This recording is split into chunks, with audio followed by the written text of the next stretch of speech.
मैंने देखा था वस्तु के स्वभाव को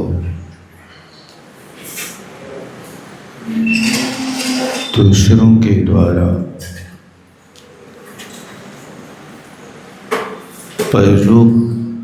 परिणमित कराना संभव नहीं है। स्वभाव का अर्थ है कि जिस द्रव्य के जो गुण हैं उन गुणों का परिवर्तन नहीं हुआ करता।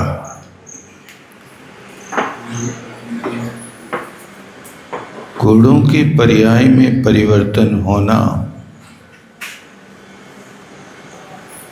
ये संभव है।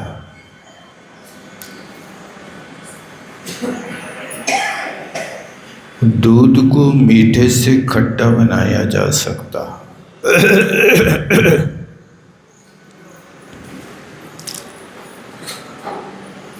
तो दूध का जो रसगुण था वो रसगुण ऐसे कुछ संयोगों के कारण उसके मीठे रस को खट्टे रूप परिवर्तन कर दिया गया। दूध का रस स्वभाव समाप्त नहीं होगा, लेकिन निमित्त पाकर के रस गुण की पर्याय में परिवर्तन हो सकता है। दूध मीठे से खट्टा हुआ तो दूध का रस गुण समाप्त नहीं हुआ, उस रस गुण में विकार पैदा हो गया। मिठास को मार करके खटास पैदा कर दी। ये कहलाता है गुणों में परिवर्तन। वर्ण गुण में परिवर्तन नहीं हुआ। दूध सफेद था, दही भी सफेद ही है। वर्ण में परिवर्तन नहीं हुआ, स्पर्श में परिवर्तन हो गया। जो द्रव पदार्थ था वो एक कठोर के रूप में सामने प्रकट हो गया। इस तरह से यहाँ समझना कि पर के द्वारा परिवर्तन हो रहा है तो गुण परिवर्तित हो रहा है या गुण की पर्याय परिवर्तित हो रही है। जिस द्रव्य का जो गुण है उस गुण को आप हटा नहीं सकते, लेकिन उसमें परिवर्तन संभव है। इस तरह यहाँ निश्चय की दृष्टि से एक कथन किया जा रहा है। उसी प्रकार आगे कहते हैं, पृष्ठ नंबर 462, 5वें नंबर की लाइन से देखें। अमृतचंद स्वामी की टीका। तथा वही अर्था शब्दो रूपम गंधो रसा स्पर्शो गुणद्रव्य च देवदत्तो यज्ञ दत्तम यो हस्ते गृहीत्वा मां शृणु मां पश्य मां जिग्र मां रस मां स्पर्श मां बुद्धश्च इति स्वज्ञानेन आत्मानं प्रयोजते। उसी प्रकार बाहरी पदार्थ भी है। ये बाहरी पदार्थ शब्द है, रूप है, गंध, रस, स्पर्श, ये गुण द्रव्य, ये द्रव्य के गुण हैं। ध्यान रखना, रूप, गंध, रस, स्पर्श ये गुण हैं, शब्द गुण नहीं है। शब्द पर्याय है, पुद्गल द्रव्य की पर्याय है। इसलिए ध्यान रखना उसको। वही अर्था ये बाहरी पदार्थ में शब्द आएगा, लेकिन रूप, रस, गंध, स्पर्श ये उस द्रव्य की गुणों के अंतर्गत आएंगे। वो द्रव्य को छोड़ करके गुण कभी भी अलग नहीं होते हैं। इसलिए उमा स्वामी महाराज ने सूत्र दिया, द्रव्याश्रया गुणा निर्गुणा। गुण द्रव्य के आश्रित रहते हैं, लेकिन गुणा निर्गुणा। गुण निर्गुण है का अभिप्राय क्या है? गुणों में कोई दूसरा गुण नहीं रहता, यानी गुण द्रव्य के आश्रित तो रहते हैं, लेकिन उन गुणों में कोई दूसरा गुण या अन्य वस्तु उसके आश्रित नहीं होती है। इसलिए यहाँ ये कहा जा रहा है कि गुण द्रव्य में है। तो जैसे देवदत्त यज्ञदत्त का हाथ पकड़ करके कहता है, तुम सुनो मेरी बात, मेरी ओर देखो, मैं जो कहूँ सुनो, मैं जो कहूँ करो। ये देवदत्त तो जबरदस्ती यज्ञदत्त को प्रेरणा करके काम करा सकता है, लेकिन गुण कभी भी नहीं कहते कि तुम हमारे लिए सुनो, देखो, सूंघो, चखो अथवा छुओ या माम बुद्धश्य मुझे जानो। देखो यहाँ पर ये क्या है? क्रिया के रूप में रखा। शृणु, पश्य, जिग्र, रसय, स्पर्श, ये लोट लकार के मध्यम पुरुष की सभी क्रियाएं हैं। यहाँ शृणु, श्रु धातु से रूप बना है, मध्यम पुरुष में सुनिए, आकर्षित किया जा रहा है, आदेश दिया जा रहा है। आप सिर्फ इस ओर ध्यान दो, अन्यत्र मत देखो। इसका नाम होता है शृणु, सुनना। तो वो गुण ये नहीं कह रहा माम शृणु, शब्द कभी ये नहीं कह रहा कोई से कि तुम सुनो, लेकिन आप जबरदस्ती अपनी इंद्री को हमेशा चौकन्ना करके खड़े रहते हो। उन्हें कहा गए, उन्हें कहा गए, अब उनने जो कहा तुम्हें क्या लेना देना? आप हमेशा उसने क्या कहा इसके लिए आकुलित रहते हो, और ये आकुलता फिर कर्म बंध का कारण है, और ये आकुलता संक्लेश का कारण है। कोई सुनाए तो सुन तो लो, लेकिन कैसे सुनो? वाक्कायाभ्याम अतत्परा। सुनिए, कोई सुना रहा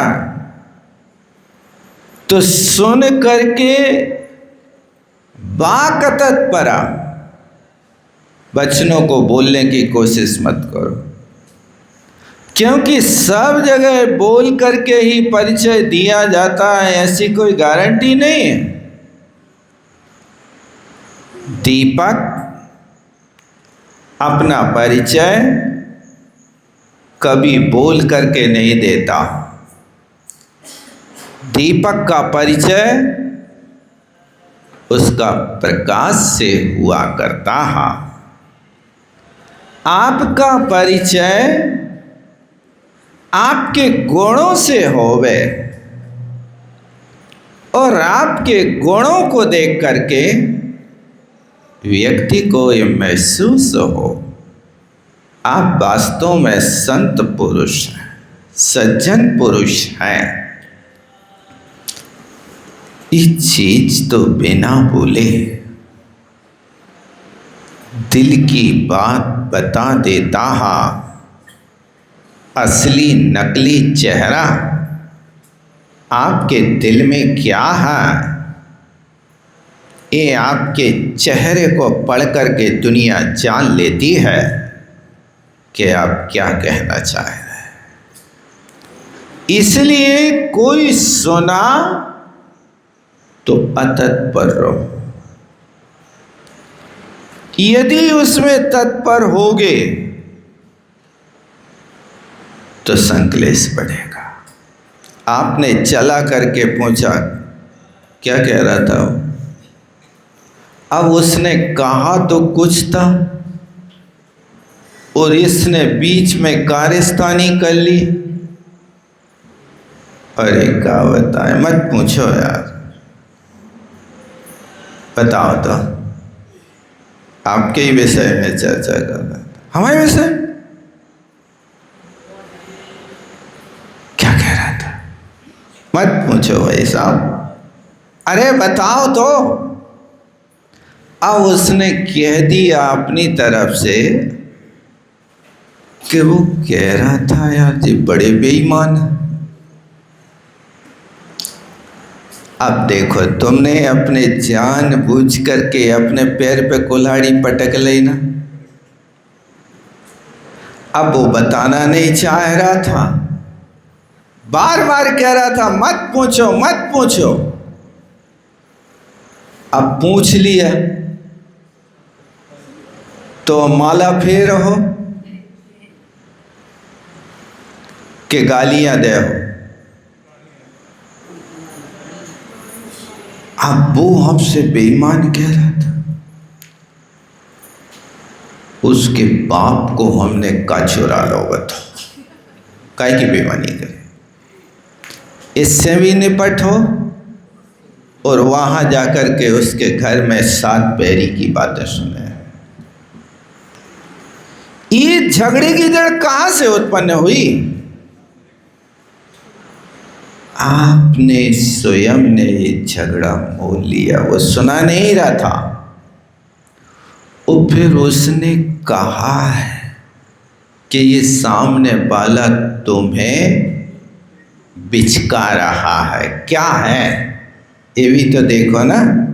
ऐसी तो राजनीति होती है, कहते कुछ है होता कुछ है, और बीच में भड़क जाते हैं, जिसको अपन फूट डालो राज करो की नीति वर्षों वर्षों देखते रहे। इससे कुछ कहा उससे कुछ कहा और जाकर के दोनों को भिड़ा दिया।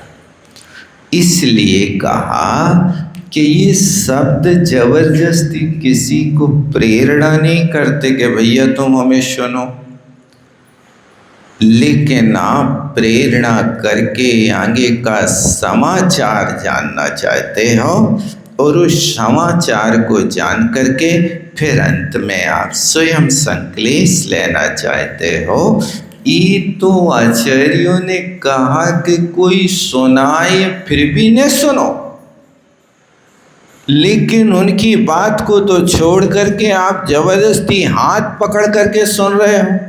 जे देखो यहाँ इतने ही शब्द लिखा ना वाक्य में कि देवदत्त यज्ञदत्तम हस्ते गृहीत्वा, देवदत्त यज्ञदत्त का हाथ ग्रहण करके क्या कह रहा है? जबरदस्ती कह रहा, सुनो, देखो, सूंघो, चखो, छुओ। ये वो जैसे जबरदस्ती तुम्हारे लिए बात सुना देता है, जबरदस्ती तुम्हारे लिए ये रूप दिखा देता है। देखो इसमें क्या है, जबरदस्ती तुम्हारे सामने कोई ऐसी गंध ला करके बेहोश कर देता है, जबरदस्ती आपके लिए एक आध चाट चटवा देता है और आप चाट लेते हैं, बहुत मजा आता है। भैया विचार तो करो कि खाने के पहले सोच लेना, जितना खा रहे हो दूना चुकाना पड़ेगा। इसी का नाम तो व्यवहार है। व्यवहार किसे कहते हैं? तुमने निमंत्रण किया कैसा? पांचवटी के चूल से। ये आज तुमने बीज बो दिया। यदि चूल से निमंत्रण किया है तो हमारे घर में भी आपके लिए चूल्हे से बुलाया जाएगा। नहीं होता है ऐसा? ऐसा क्यों कर रहे हो? वैसे सबको ही बुलाओ ना एक जैसा।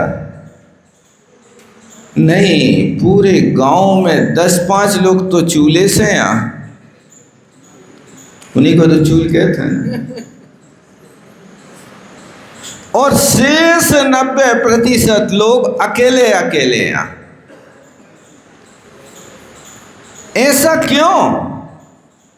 ये व्यवहार है। तुम अकेले खावे जाओगे तो उसको भी अकेले ही खिलाना पड़ेगा, बिना उसके तो नहीं चुकेगा ना। इससे अच्छा है कि लोग व्यवहार से आप दूर हटने की कोशिश करो। तो क्या करें? समझदारी से काम करो।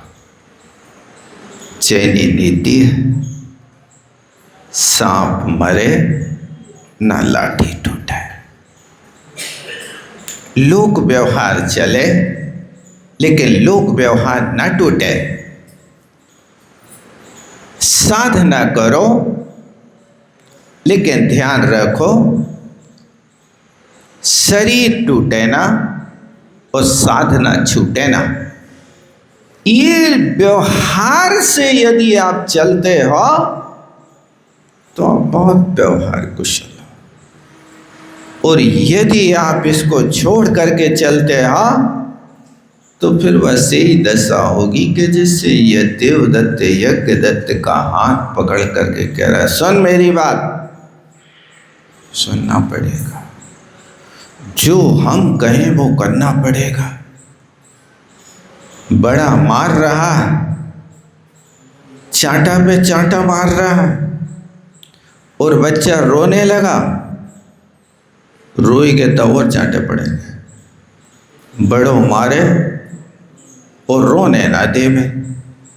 ये देखो कैसी विडंबना, मार रहा है और रो नहीं।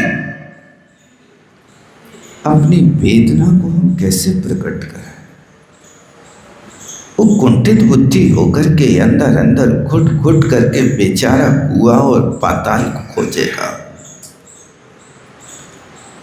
यही दशा है कि लोक व्यवहार में कुंठित बुद्धि से हटो। लोक व्यवहार इतना प्यारा करो कि बिना खिलाए भी लोग तुमसे हमेशा प्रसन्न रहे। क्योंकि दुनिया की बड़ी विचित्रता है, अवसर होने पर ही तुम्हारा सम्मान करती है और स्वार्थ सटने के बाद तो बस दशा वैसी होती है कि जब तक शतरंज का खेल होता है तब तक राजा, घोड़ा, मंत्री की वैल्यू होती है और शतरंज का खेल समाप्त होते ही राजा और घोड़ा को एक डिब्बे में बंद करके रख दिया जाता है। देखा ना, ऐसा कभी होता कि नहीं होता? जहां आपके खेल हो रहा है वहां तो उस गोटी की वैल्यू है, लेकिन जब खेल हो जाता है तो देखो अब क्या होता है, सबको एक जैसा रख दिया जाता है। ताश भी खेलते हैं, दहा पकड़ के खेल में आपके पास यदि चारों दहला आ जाएं तो देखो लोग मानते कि अब तो स्वर्ग मिल गया। कोई दुनिया की हस्ती मेरे से जीत नहीं सकती क्योंकि चारों दहलाओं का राजा मैं हूं। ऐसा होता कि नहीं? और जब तक खेल होता है तब तक दहला की, इक्का की, बादशाह की, बेगम की, गुलाम की, सबकी कीमत है। और खेल समाप्त हो जाए तो फिर इक्का हो या बादशाह हो या दहला हो, सबको ताश के बीच में फीट करके मिला करके एक उनकी बंडल बना करके डिब्बा में रख दिया जाता है। डिब्बा में रखे हुए उस ताश के पत्तों में इक्का की, बादशाह की, बेगम की, गुलाम की, दहला की क्या वैल्यू है बताओ? जहां पर जोकर रखा है वहीं पर तो इक्का भी रखा है। और खेल में भी इक्का कहते सबसे बड़ा होता है। यहाँ भी खेल में इक्को हम, मैं एक हूँ, निर्मम हूँ, शुद्ध हूँ, एक की कीमत तो है लेकिन अवसर पर है। आपने इक्का लगा दिया लेकिन उस इक्का को भी सबसे छोटा पत्ता कौन सी है? दुप्पी हो, लेकिन वो से इक्का के ऊपर यदि काट की दुप्पी बैठ जाए तो बताओ क्या होगा? क्या उसकी वैल्यू है? यानी उस इक्का के ऊपर सवार 8 काठ की खटिया पर जैसे मालिक सवार होता है, ऐसे इक्का सबसे बड़ा जानदार जो इक्का गुलाम को, बेगम को, बादशाह के ऊपर बैठता था, उसी इक्का पे काट की दुप्पी ने उसको मटिया मैल कर दिया। ये देखो कैसी व्यवस्था। ये तो ताश खेलते थे ना लोग, अब तो आप लोग गेम खेलते रहते या मोबाइल ही में ताश खेलते रहते होंगे। लगता था कि क्या खेल है। उस समय तो खेल खेल लगता था, लेकिन आज लगता है कि वो खेल नहीं, एक कर्मों का खेल वहाँ जब खेला जाता है तो वो एक को हम रटते रटते माला फेरते फेरते और से एक को हम के ऊपर 11वें गुणस्थान की जहाँ छाप लग जाए ऐसे बेयक्का के लिए कसाई की दुप्पी सवार हो जाए तो वहां से वो सारा का सारा खेल धराशायी हो जाता और बेयथा क्या चारित्र से गिर करके असंयमी और मिथ्या दृष्टि बन जाए। ये भी हो सकता, ये भी तो खेल है, नहीं है क्या? क्या पुरुषार्थ किया होगा? दहा पकड़ में 10-5 सरें बनाना उतना कोई खास नहीं, लेकिन जिसके खेल में 3 दहलाए आ गए उसके यहाँ भले ही 2-4 सरें होवे तो भी बिजी हैं, मालिक हैं, एक कीमत उसकी है। इसी तरह तुमने पूरे जीवन भर बोझा ढोया और उस पूरे जीवन भर के बोझा ढोने का पार यदि एक दहला भी तुम्हारे भाग्य में आ गया, एक सम्यक दर्शन भी आ गया, बस समझ लेना तुम्हारी विजय हो जाएगी। अपने आप में एक अलौकिक आनंद होगा। इस तरह से यहाँ पर भी समझो कि ये वो कह रहा है यज्ञदत्त को हाथ पकड़ करके, सुन मेरी बात सुन, लेकिन जो शब्द गुण है वो नहीं कहता तुम हमें सुनो, वो तो अपने आप में जैसा है वैसा ही है। इसी तरह यहाँ पर भी रूप है और रूप नहीं कहता माम पश्य। आप कहते हो कपड़ा दिखाओ, कलर दिखाओ, डिजाइन दिखाओ, क्या देखते हैं भाई साहब?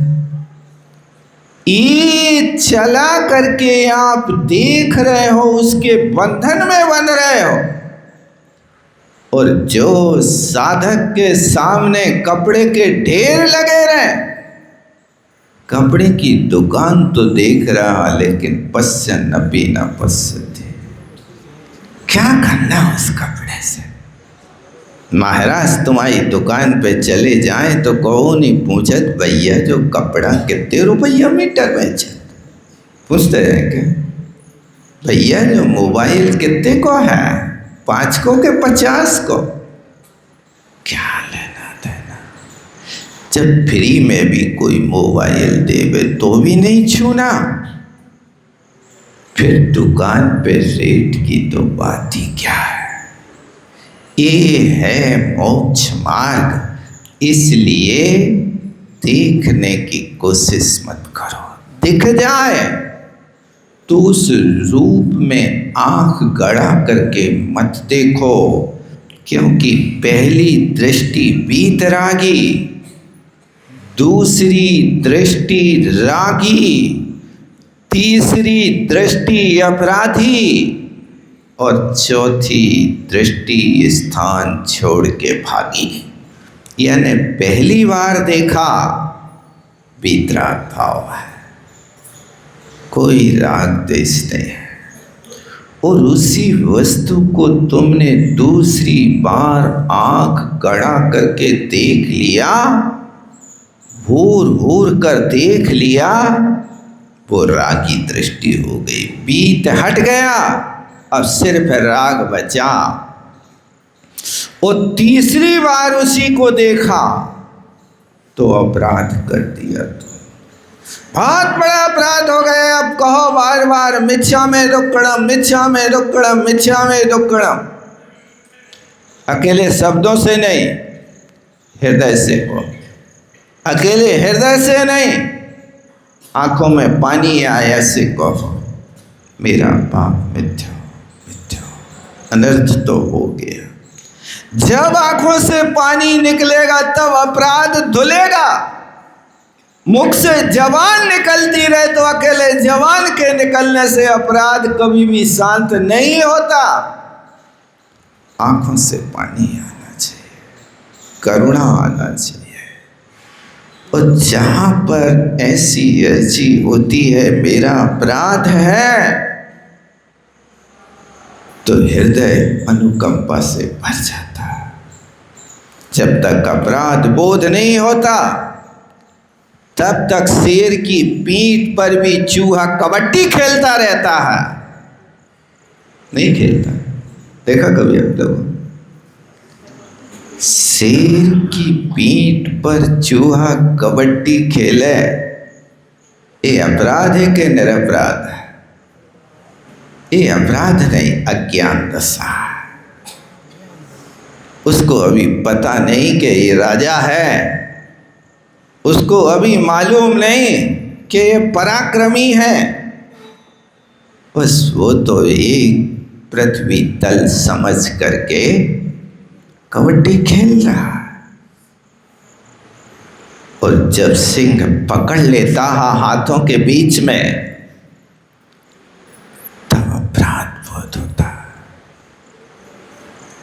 आप जैसे महापुरुष के लिए मैंने कष्ट दिया, मैं नहीं समझता था, मुझे छोड़ दीजिए। यदि आप मुझे मार देंगे तो मेरे से आपका पेट नहीं भरेगा, मेरी जान चली जाएगी। काश मुझे छोड़ देंगे तो मैं कभी तुम्हारे काम आऊंगा। उसकी हार्दिक वाणी थी। शेर को भी लगा इसके मारने से क्या, मैं कभी तुम्हारे काम आऊंगा। चूहे ने बाधा किया,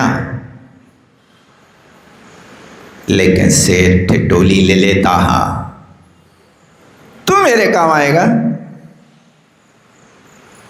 तुम क्या काम आओगे? तिनका कबहु न निंदिए जो पायंतल होए, हवा उड़े आखन पड़े पीर घनेरी होए। उस चूहे की आप निंदा मत करो, हो सकता है वो तुम्हारे बंधन को काट दे। और ये हुआ भी कि जब सिंह दहाड़ रहा था तो चूहे ने बिल से निकल करके उस शेर के बंधन को काटा था। पता है ना कहानी? देखी तो नहीं, लेकिन 5वीं क्लास में तो पढ़ी थी। 5वीं में है ना, बाल भारती में, बाल भारती में। वो भले ही अपन ने देखा ना हो, लेकिन ये घटनाएं तो हमेशा घटती रहती हैं, आश्चर्यकारी नहीं है, हर चीज संभव है। और हुआ है तो यहाँ पर वो ध्यान आकर्षित कर रहा है, मुझे छोड़ दो। इसी तरह ज्ञानी पुरुष भी है, देख रहा है, लेकिन देखता हुआ भी नहीं देख रहा है। और देख लिया तो पहली दृष्टि वीतरागी है।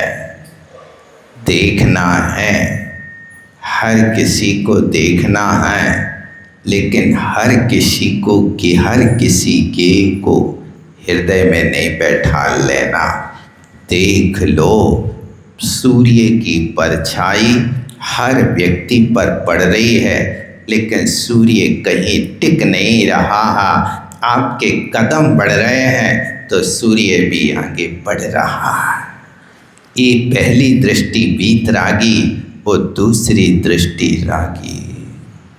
क्या है, क्या रूप सलोना है। कदम ठहर गए, मन में उथल पुथल आ गई। ये वहां पर वीतरागता खत्म, रागी बन गए। और वहां पर जैसे ही राग की वृद्धि होती है तो चिकनी चुपड़ी बातें फिर बाहर निकलने लगती हैं। ये अपराध हो गया और आपकी बातों को झेल लिया, स्वीकार कर लिया।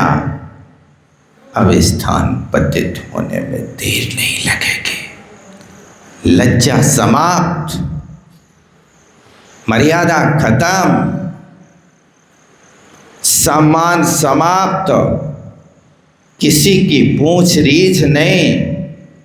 जब तक व्यक्ति के पास मर्यादा है तब तक व्यक्ति के पास सील की रक्षा और सम्मान की रक्षा होती है। जहाँ मर्यादा लज्जा खत्म हो जाती है वहाँ ये सब समाप्त हो जाता है। इस तरह से ऐसी योजना करता न चे आत्मापि अयः कांतोपल कृष्ट अयः शुचिवत् स्वस्थानात् प्रच्युत तान क्या तुम्हारे। इसी प्रकार आत्मा भी कभी किसी को ही जबरदस्ती नहीं कहती कि तुम मुझे देखो सुनो। कई लोग तो इस चीज पर रूठ जाते कि वे हमारी तरफ देखते ही नहीं है, वे हमारी सुनते ही नहीं है। हम उनसे कहें कि आज नाश्ता खा लो तो खाते ही नहीं है। सही कह रहे हैं। ये भी देख नहीं रहे, सुन नहीं रहे। थोड़ा सा पूर्व का इतिहास देखो कि तुमने सामने वालों के साथ व्यवहार क्या किया। पीछे मुड़कर के भी देखो, आपकी गाड़ी में सामने कांच लगा रहता है, लेकिन एक छोटा सा कांच दर्पण बाजू में भी लगा रहता है। दो कांच होते हैं ना, एक तो सामने बड़ा कांच 4x4 का लगा ही है, उस खिड़की के बाजू में एक और कांच खड़ा है,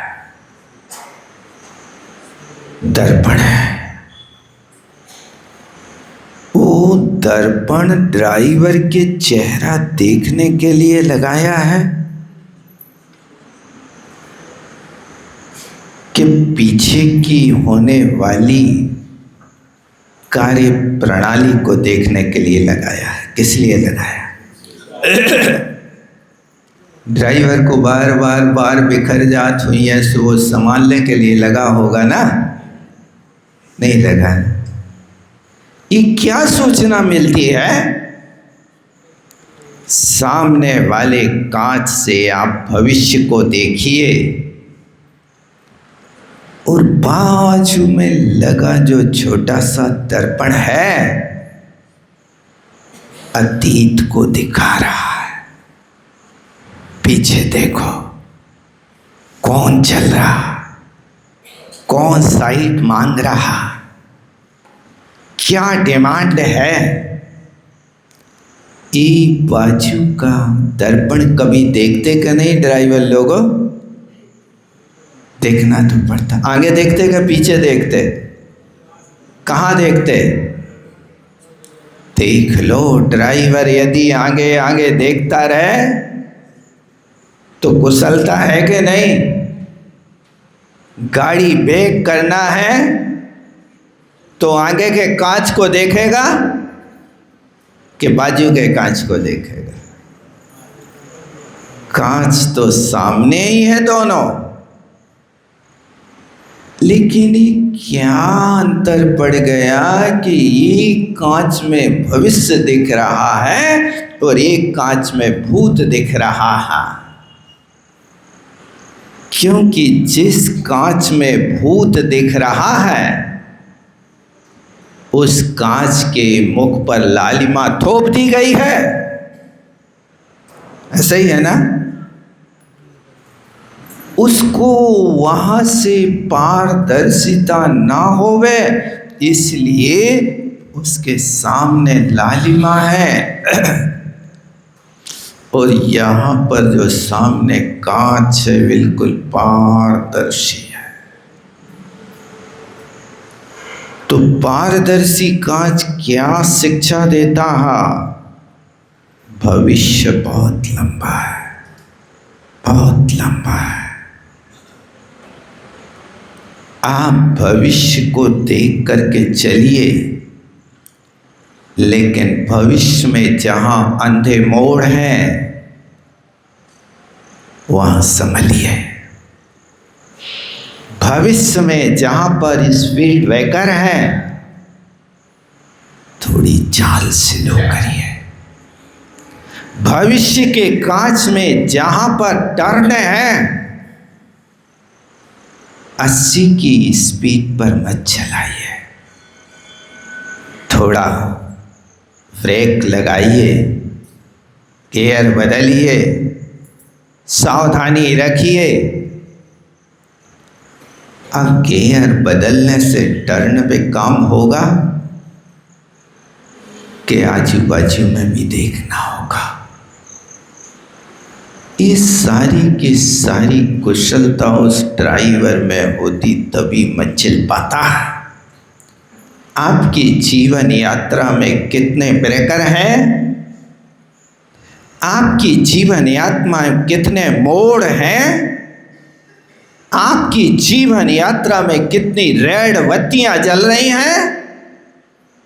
व्यवहार कुशलता है कि नहीं?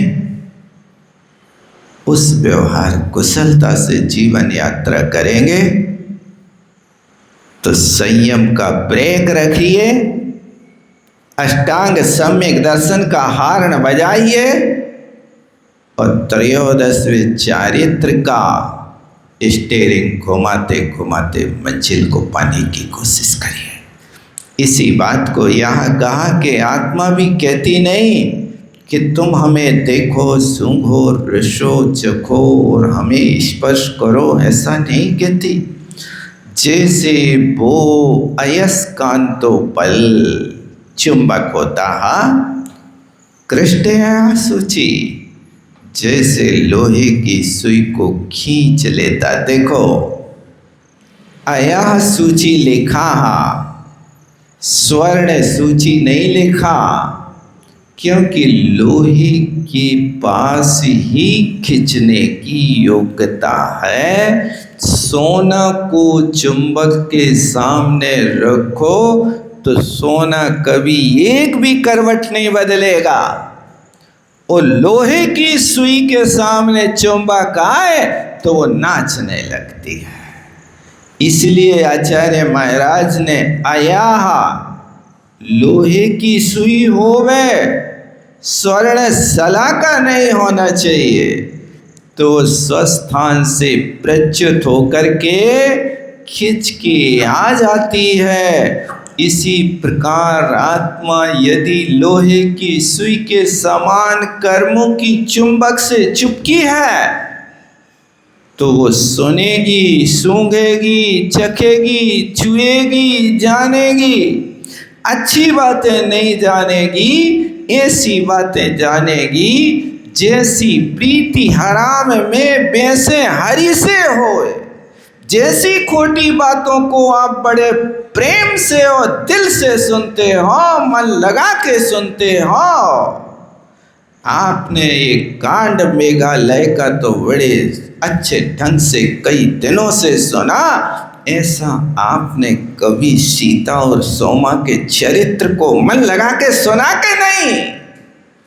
बताओ तो, ये चरित्र है, वो दिव्य चरित्र है।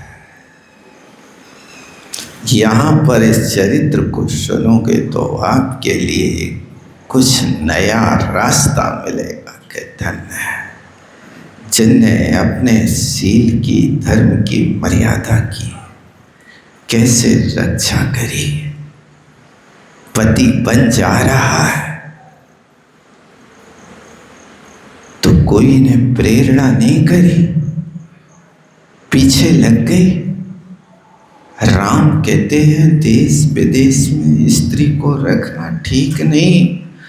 तुम कोमल हो, फूल की तरह सुकुमारी हो, कंठ का कीर्ण मार्ग में कैसे चलोगे?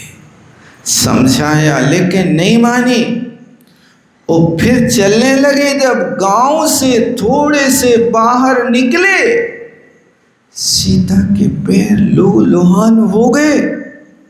अब वो धीरे धीरे चलने लगी। सो राम से पूछती है, अभी कितना और चलना भैया? इस बात को सुन करके राम के आंखों में आंसू आ गए। अबे तो नदियां पार नहीं भाई, और ये पूछ रही अभी कितना और चलना है, कितना कहे कितना चलना। कोई बात नहीं, तुम्हें जितना चलना है उतना चलता है। प्रथमावतारा अश्रु, राम की आंखों में सबसे पहले अश्रु आए थे, तो उस समय आए थे जब मृद्वी सीता ने पूछा भी कितना और चलना। राज्य से जा रहे हैं तो उनके आंखों में आंसू नहीं आए, सुख वैभव छोड़ करके जा रहे हैं तो उनकी आंखों में आंसू नहीं आए। राम का जीवन व्यतीत करना चाहते हो तो राम की तरह पिता के वचनों को पालन करने की कोशिश करो। आज का समय तो ये आ गया, बाप यदि बेटा के हाथों में नोटों की गिट्टी देता है तो बेटा गिनता है, एक आध कम तो नहीं है। बाप से भी विश्वास उठ गया तुम्हारा? नहीं करते, बिना वाले नहीं करते होंगे, लेकिन हमने तो सुना कि नोटों पे तो विश्वास नहीं करते। बाप भी देवे तो गिनेगा कि हाँ ये पूरे हैं कि नहीं, सील बंद होवे तो भी गिनेगा। कहाँ गया तुम्हारा विश्वास, कहाँ गई तुम्हारी निष्ठा? धन्य है रामचंद्र जी ने नोट गिनने की बात तो छोड़ो, पिताश्री ने आदेश दिया और बिना कुछ सोचे घर से निकल गए। धन्य है वो मर्यादा एक अलौकिक होती है। उस इतिहास को उठा करके देखो। किंतु वस्तु स्वभाव से परेण उत्पादितुम अशक्यत्वात्, वस्तु के स्वभाव को दूसरे के द्वारा उत्पन्न कराना असमर्थ है, किंतु पर उत्पादितुम अशक्यत्वात्, दूसरे के द्वारा उसके गुणों को उत्पन्न करना असमर्थ है। यथा तत्सन्निधाने तथा तत् असन्निधाने भी स्वरूपेण जानीते, उसी प्रकार वस्तु का सन्निधान हो या सन्निधान हो तो भी अपने स्वरूप से च्युत नहीं होती है। स्वरूपेण जानतस्य अस्य वस्तु स्वभावादेव विचित्रां परिणतिम आसादयन्ता कमनीया व शब्दादयो बहिरर्थानामनागपि विक्रियायै कल्पेन। कहते इस प्रकार जब वस्तु के स्वभाव को जानते हैं तो समझते हैं कि विचित्र परिणति होती है। उस विचित्र परिणति को जान करके शब्द चाहे शुभ हो या अशुभ हो, चाहे वहाँ रस मीठा हो या खट्टा हो, उसमें कोई प्रकार की विक्रिया की कल्पना ही नहीं होती है। एवं आत्मा प्रदीपवत्, इसी प्रकार आत्मा भी दीपक की तरह परम प्रति उदासीना। दीपक जलता तो है लेकिन किसी से ये नहीं कह रहा कि जब तक हम जल रहे तब तक तुम पढ़ लो भैया, कुछ काम को ले सके था क्या? दीपक तो जल रहा, तुम्हें पढ़ना है तो पढ़ लो, दीपक के उजियारे में लड़ना है तो लड़ लो, क्या करना है तुम्हें बताओ। ये परम प्रति उदासीन, दूसरों के प्रति उदासीन। नित्य में वस्तु स्थिति, ऐसी नित्य ही वस्तु की स्थिति है। तथापि यद रागद्वेषो तद अज्ञानम, इसलिए सुन लो भैया, इसके विषय में जो राग द्वेष है वो अज्ञान है। जावाणी के ज्ञान से शुझे लोका, सुवर्णी मस्तक हे